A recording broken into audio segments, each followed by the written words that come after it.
Hi friends, doctor ஷர்மிகாவோட video ஒன்று போட்டு காமிச்சேன் என் பசங்களுக்கு. அதாவது அவங்க வந்து ஒரு நல்ல இன்ஃப்ளூயன்சரும் கூட. ஸோ நல்ல பசங்களுக்கு வந்து சில அட்வைஸ் எல்லாம் வந்து கொடுத்துருந்தாங்க. அதில் வந்து நீங்கள் சாப்பிட்ட தட்டை வந்து நீங்களே கழுவ ப்ராக்டிஸ் பண்ணுங்கள். உங்கள் தட்டு மட்டும் இல்லாமல் உங்கள் பேரண்ட்ஸோட தட்டையும் கழுவ ட்ரை பண்ணுங்கள், சின்ன சின்ன வேலை பண்ணுங்கள் அப்படின்னு சொல்லி அவங்க சொல்லியிருந்தாங்க. அதை கேட்ட உடனே என் பையன் வந்து, அம்மா நானும் இந்த மாதிரி வேலையெல்லாம் நான் பண்ணுறேம்மா அப்படின்னு சொல்லிட்டு சொன்னான். சரி, அவனே சொல்லும்போது நம்ம ஏன் அதை கெடுக்கணும் அப்படின்னு சொல்லிட்டு அவனை வேலை விட்டுட்டேன். பரவாயில்ல, ஏதோ அவனுக்கு தெரிஞ்ச அளவுக்கு துணியெல்லாம் மடிச்சுட்டு பாத்திரம்லாம் விளக்கி, அதாவது என்னோட பிளேட்டும் அவனோட பிளேட்டும் மட்டும் கழுவுனான்.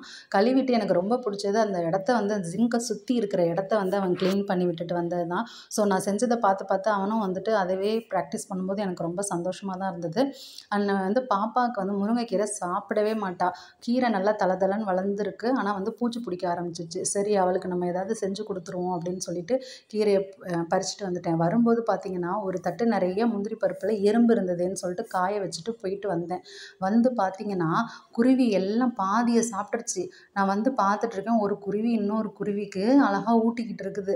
யார் வீட்டு முந்திரியை யாரா எடுத்து சாப்பிட்றீங்க அப்படின்னு சொல்லிட்டு நானாக நினச்சிட்டு பார்த்துட்டு இருந்தால் அழகாக அதுங்க லவ் பண்ணிக்கிட்டு அலையுதுங்க. நம்ம வீட்டில் கூட இந்த மாதிரிலாம் ஊட்ட மாட்டாங்க. அழகாக எடுத்து ஊட்டிக்கிட்டு இருந்துச்சு. சரின்னு தட்டை வந்து பார்த்தா பாதி தட்டு காலியாக இருக்குதுங்க. வாய வச்சதுலேயே பாதியை காணோம். சரி, இதுக்கு மேலே வேலைக்கு ஆகாதுன்னு உள்ளே எடுத்துகிட்டு வந்துட்டேன். ஸோ கீரை வந்து இவ்வளோ தான் எடுத்துகிட்டு வந்தேன். பாதி வந்து பூச்சி வச்சிருச்சு. ஸோ இதுக்கு மேலே விட்டாக்கா ரொம்ப பூச்சி ஆகிடும். ஸோ எதுக்காக பறிச்சுட்டு வந்தேன்னு பார்த்தீங்கன்னா, பாப்பாவுக்கு வந்துட்டு முருங்கைக்கீரை பொடி வந்து செஞ்சு கொடுத்தா அவள் வந்து சாப்பிட்ருவா. அவளுக்கு வந்து ஹெல்த்தியாக இருக்கா அதெல்லாம் பார்க்க மாட்டா. வறுத்தது, பொரிச்சது, இந்த மாதிரி இட்லி பொடின்னாக்கா ரொம்ப விரும்பி சாப்பிடுவா.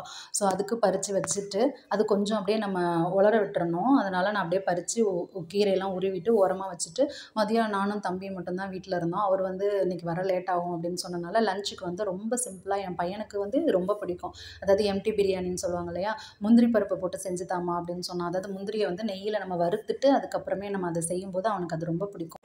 ஸோ வேலை செஞ்சு களைச்சி என் பையனுக்கு இது கொடுத்தோன்னா ஹாப்பியாக சாப்பிட்டான்.